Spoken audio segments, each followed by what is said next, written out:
Saludos y muchas bendiciones en el Señor, con mucho ánimo, con mucha pasión en la presencia de Dios. Vamos a hablar de un tema sumamente relevante. Vamos a hablar del Santo Espíritu de Dios. Vamos a hablar del Espíritu Santo, que es muy relativo. Cuando hablamos del Santo Espíritu de Dios, estamos hablando en el mismo lenguaje y en el mismo contexto y en el mismo tiempo. Estamos hablando del Espíritu Santo y vamos a hablar con poder, con fuerza y animación en la presencia de Dios, porque este tema nos va a servir de mucho, nos va a sumar muchas bendiciones en la presencia y el poder del Santo Espíritu de Dios, el Espíritu Santo. Y este tema ya deberíamos, sin más redundancia, titularlo guiado en el Espíritu Santo o guiado en el poder del Espíritu Santo. Estas palabras las podemos sustentar como fuente tomada directamente de San Pablo, cuando San Pablo se dirige a los romanos en el capítulo 8:14,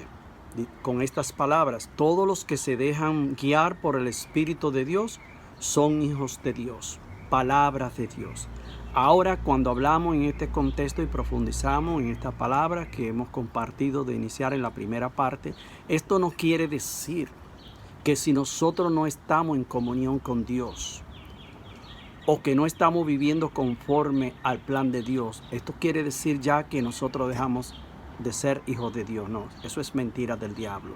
Lo que nosotros nos pasa en la actualidad es, si estamos viviendo así, es que no estamos viviendo conforme al plan y el querer de Dios. ¿Qué es lo que Dios quiere? No me cansaré de repetirlo mientras vida tenga. Dios quiere que todos los hombres lleguen a alcanzar la salvación y que todos los hombres en línea, así mismo lo dice, alcancen el conocimiento pleno de la verdad. Ahora bien, si nosotros no estamos viviendo en estos dos quereres de Dios, entonces nosotros no estamos viviendo conforme al plan de Dios. Pero hay una noticia buena para ti, para mí, para todos nosotros, que Dios siempre nos espera con los brazos abiertos. Dios nunca nos cierra la puerta, porque nosotros le pertenecemos, nosotros somos la creación de Dios, fuimos creados para Él. Nosotros no fuimos creados para vivir en tinieblas, no fuimos creados para ser ladrones, bandidos, sinvergüenza, paganos, ateos. En fin, nosotros no fuimos creados para eso. Y si estamos viviendo de esa manera, mis queridos hermanos y hermanas, ¿sabe qué es lo que está pasando? Que nosotros estamos dejando de hacer la voluntad de Dios, no estamos viviendo en el querer de Dios.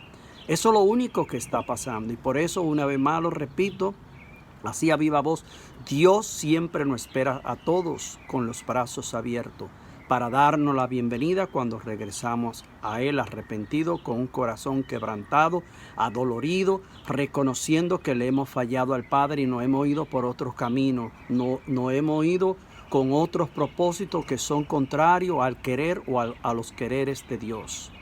Y eso nosotros tenemos que tenerlo bien claro. No nos podemos perder en esa primera parte. Ahora bien, el apóstol San Juan en el capítulo 16, verso 13, dice lo siguiente: el Espíritu Santo nos guía hacia la verdad completa. Sí, porque esa es la especialidad del Santo Espíritu de Dios. Eso es el querer de Dios. Dios quiere llevarnos a esa verdad plena para que podamos vivir libre en la verdad que es Él.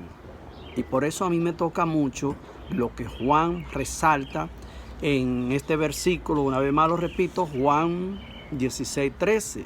El Espíritu Santo nos guía hacia la verdad completa. Entonces, estar en el querer de Dios es querer también ser dirigido hacia la verdad completa. De no ser así, nosotros entonces nos convertimos en una externa contradicción, pero no dejamos de ser hijos de Dios. Dios nos espera. En este día y siempre Dios nos está esperando.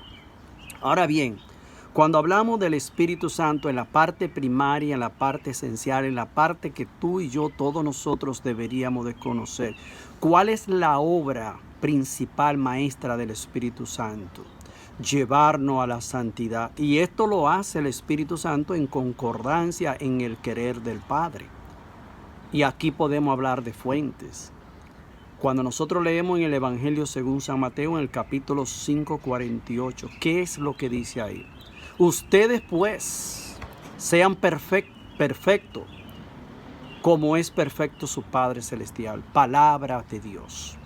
Ahora bien, ¿qué podríamos nosotros destacar en este primer punto? La santidad solo se logra, mis queridos hermanos, cuando somos capaces de poner en práctica este mandato divino del Padre Celestial. Sean perfectos, así como lo acabamos de escuchar. En resumen, no es imposible, porque ya tenemos lo que es la imitación de Cristo como guía perfecta para que el querer del Padre Celestial se concretice en todos nosotros. ¿Y cuál es el querer del Padre? Que nos dejemos guiar por la fuerza de su Santo Espíritu para entonces llegar a la verdad plena y ser libres como hombres y mujeres que Él nos ha creado para vivir en su presencia y en su gracia. Hay otra fuente que podríamos sustentar cuando hablamos del obrar del Espíritu Santo que nos quiere llevar a la santidad, porque esta es la obra maestra del Espíritu Santo, llevar toda la creación de Dios, ¿sí? Llevarla a la santidad. Levítico 11:44, tomen nota, y verso 45. Y así nos habla el Señor.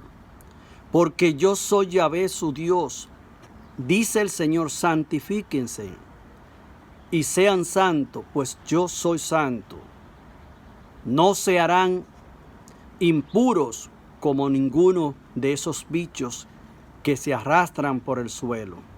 Y continuamos leyendo en el verso 45. Pues yo soy Yahvé, el que los ha subido de la tierra de Egipto para ser su Dios. Sean pues santos, porque yo soy santo. Palabra de Dios.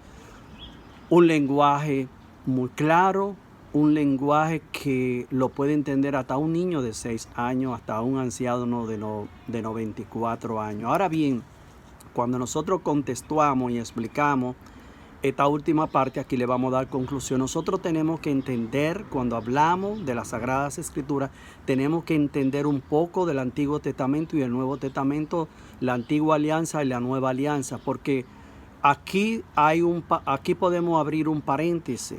Cuando el Señor dice en el primer verso que leímos, que es el 44, no se harán impuros con ninguno de esos bichos que se arrastran por el suelo. Esto tenemos que explicarlo porque quizá mucha gente no lo va a entender.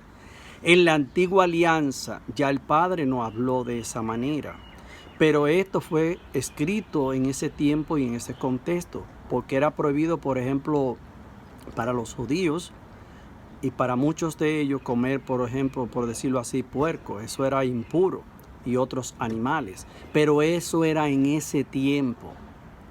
Era en ese tiempo que estaba establecida esa ley. Cuando ya se establece la nueva alianza con Cristo, que el Padre envía su divino Hijo, ya todo cambia. ¿Por qué? Porque hay un relato donde Jesús dice, hablando con los judíos, que lo que entra por la boca no es lo que contamina al hombre, es lo que sale por la boca. Y nosotros vemos una visión que tiene el apóstol también San Juan, cuando de repente ve una visión muchos animales y oye una voz que dice, mata y come. Y él se reniega a Dios, que él no quiere matar porque él no ha comido nunca esos tipos de animales. Entonces, Dios ha bendecido a todos los animales. Todo lo que Dios ha hecho nosotros no lo podemos llamar impuro. Entonces, hay que aprender a contextuar en el tiempo que se escribió esto, porque esto más bien ahora mismo lo que refleja es todo un simbolismo de enseñanza y simplemente hay que contextuar.